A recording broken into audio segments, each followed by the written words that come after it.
Di jantung ibu kota Chang'an, berdiri Perpustakaan Timur, tempat segala pengetahuan, puisi, dan sejarah dinasti disimpan dengan kehormatan yang nyaris suci. Bangunannya tenang dan dingin, dipenuhi aroma tinta, kayu, dan debu dari masa lalu. Bagi banyak orang, tempat itu hanyalah gudang naskah kuno. Namun bagi Lina, Putri Jenderal Agung Yang, perpustakaan adalah tempat bernafas ruang di mana suara perintah ayahnya tak mampu menembus dinding keheningan. Hari itu, langit Chang'an berwarna pucat. Angin membawa guguran daun bambu yang jatuh melewati jendela terbuka. Lina melangkah pelan di antara rak-rak tinggi, jari-jarinya menyusuri gulungan naskah berusia ratusan tahun. Di ujung ruangan, terdengar suara halus goresan kuas. Di atas kertas sutra, seorang pria duduk membelakangi cahaya. Tubuhnya tegap namun tenang.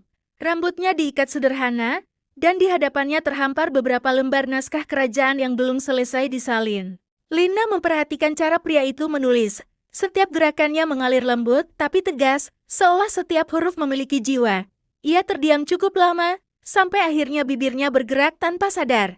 Tulisanmu seperti berbicara, seolah tinta itu tahu kepada siapa ia harus berbagi rahasia. Pria itu menoleh perlahan. Matanya berwarna biru dan tenang, tapi dalamnya seperti menyimpan 1000 cerita. Ia menunduk sopan. Hamba hanya menyalin sejarah, Nona. Bukan rahasia. Lina tersenyum kecil. Kadang sejarah justru menyimpan rahasia yang tak tertulis. Suasana hening sesaat. Hanya suara bulu kuas yang kembali menari di atas kertas. Wei Han itulah nama pria itu. Seorang penjaga arsip istana, keturunan keluarga kecil dari barat Chang'an yang pernah berjasa dalam perang. Namun kini dilupakan waktu. Ia hidup sederhana, tak mengejar pangkat, hanya mengabdikan dirinya pada kata-kata dan tinta. Hari-hari berikutnya, Lina sering kembali ke perpustakaan dengan alasan meminjam kitab, meski alasan sebenarnya jauh lebih lembut dari itu. Setiap pertemuan mereka dimulai dengan keheningan, diiringi denting jarum jam air yang menandai waktu istana. Kadang mereka berbicara tentang filosofi. Kadang tentang puisi dan kadang tentang hal-hal yang tak seharusnya dibicarakan oleh putri bangsawan dan penjaga arsip. Kau suka membaca kisah cinta, Nona? Cinta adalah kisah yang tidak pernah selesai ditulis. Mungkin karena selalu ada yang berakhir sebelum waktunya. Atau mungkin karena beberapa kisah cinta memang ditakdirkan untuk tidak dimengerti oleh dunia. Mereka saling menatap cukup lama untuk menyadari bahwa jarak di antara mereka bukan lagi sekadar perbedaan status. Itu adalah jarak takdir. Dan meski mereka sama-sama tahu batas itu ada, keduanya tidak mundur hari demi hari. Lina dan Wei Han menjadi dua bayangan yang berjalan beriringan di antara rak bambu dan lembaran sejarah. Musim gugur telah tiba di Chang'an. Langit berwarna keemasan dan dedaunan bambu berguguran bersama angin dari utara. Di halaman rumah keluarga jenderal yang suara langkah prajurit terdengar berat, beriringan dengan aroma dupa yang baru dipadamkan. Lina duduk di ruang kamarnya, menatap kosong ke halaman kitab di depannya. Sudah hampir setiap hari ia pergi ke Perpustakaan Timur, tempat yang dulu hanya ia kunjungi beberapa kali seminggu. Ia tahu kebiasaannya mulai menarik perhatian bukan dari para dayang, tetapi dari mata seorang ayah yang terbiasa mencurigai setiap gerakan sekecil apapun. Hari itu, jenderal yang baru saja pulang dari pertemuan istana. Ia adalah sosok tinggi dengan sorot mata tajam. Bekas luka di pipi kirinya menjadi saksi puluhan perang yang ia menangkan. Meski begitu, hanya satu hal di dunia yang membuatnya rapuh, putri tunggalnya, Lina. Nor, ayah mendengar kau sering ke perpustakaan akhir-akhir ini. Hanya membaca. Ayah, tidak lebih. Membaca. Sepekan ini, hampir setiap hari kau ke sana. Apa kitab istana sekarang begitu menarik, sampai membuatmu lupa istirahat? Lina menelan ludah. Ia tahu jenderal yang tidak berbicara tentang buku. Ayahnya adalah pria yang percaya bahwa setiap perilaku menyimpang sedikit saja bisa berarti ancaman bagi kehormatan keluarga.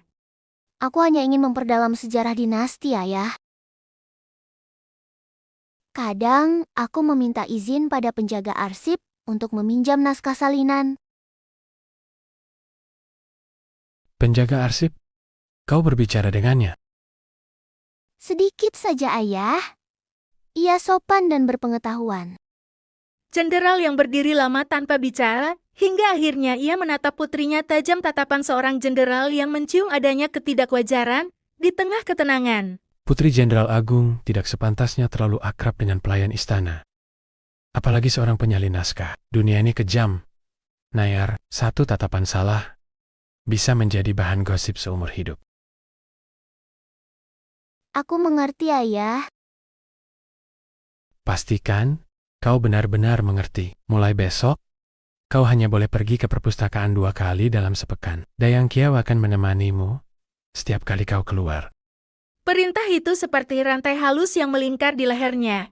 Ia menunduk, menahan gelisah yang hampir tak tertahankan. Namun di dalam hatinya, ia tahu perintah ayahnya tak akan menghentikan langkahnya menuju paviliun bambu di perpustakaan. Beberapa hari kemudian, saat malam di Chang'an begitu tenang, langit berwarna kelam, bulan hanya tampak separuh, bersembunyi di balik kabut tipis.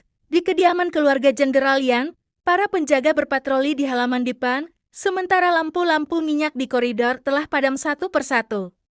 Di kamar atas, Lina duduk di tepi jendela, memandangi taman batu yang basah oleh embun malam. Sejak ayahnya melarang ia sering ke perpustakaan, hari-harinya terasa sunyi seperti hidup tanpa udara. Tangannya menggenggam sehelai kertas kecil catatan yang ia sembunyikan di balik rak bambu perpustakaan 2 hari lalu. Tulisan di atasnya singkat, namun cukup untuk membuat jantungnya berdebar setiap kali membacanya. Jika langit menutup jalanmu ke perpustakaan, maka biarkan aku yang datang membawakan senja ke halamanmu. W. Titik. Weihan. Weihan, Nona Ring. kau gila. Kalau ayah atau penjaga melihat, Aku tahu, tapi aku tak tahan hanya menulis namamu di tinta, tanpa tahu apakah kau baik-baik saja. Aku menyalin ini untukmu. Puisi yang dulu kau suka, tentang 2 burung yang dipisahkan oleh sungai. setiap kali aku membaca puisimu, rasanya aku bisa mendengar hatimu. Nona Lin. Jika semua jalan tertutup, maukah kau tetap menemuiku di balik malam? Aku akan datang, bahkan jika seluruh dunia melarangku. Nar. Nar. Nar. 你在那里？爸，魏涵，你一定要走。我明天就来，别害怕。爸，那儿没有保镖，女佣，你在这里做什么？我在找我的卷轴，它之前掉了。琳娜，别晚上这样出去，你不知道晚上这样出去，没有保镖和侍女在旁，有多危险。对不起，爸爸，我只是不想吵醒任何人，所以我独自去了。那儿，如果你出了什么事儿，爸爸会担心的。下次不管什么时候，都打电话给保安女佣。是的，爸爸。韦寒第一次偷偷潜入杨将军府邸的夜晚，已经过去了好几个星期。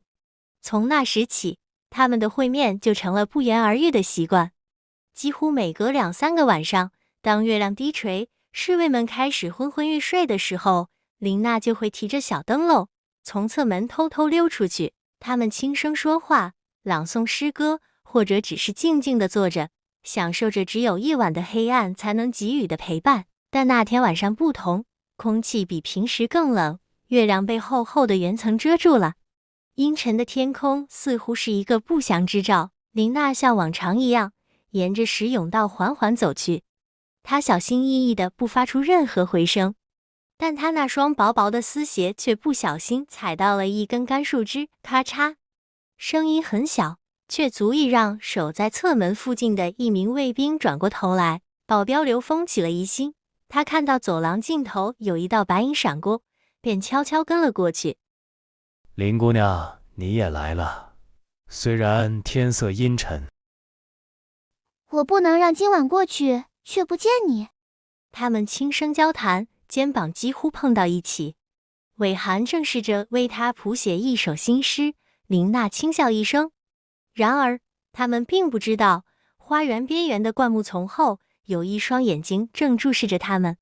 刘峰愣住了，不敢相信眼前的景象。杨将军的女儿在深更半夜的公园里和一个不入流的男人如此亲密的交谈。他怒火中烧，他知道这件事一旦传出去，杨家的名声将不保。但他的职责是维护杨家的荣誉。他等韦寒离开后，才气喘吁吁地赶回了自己的岗位。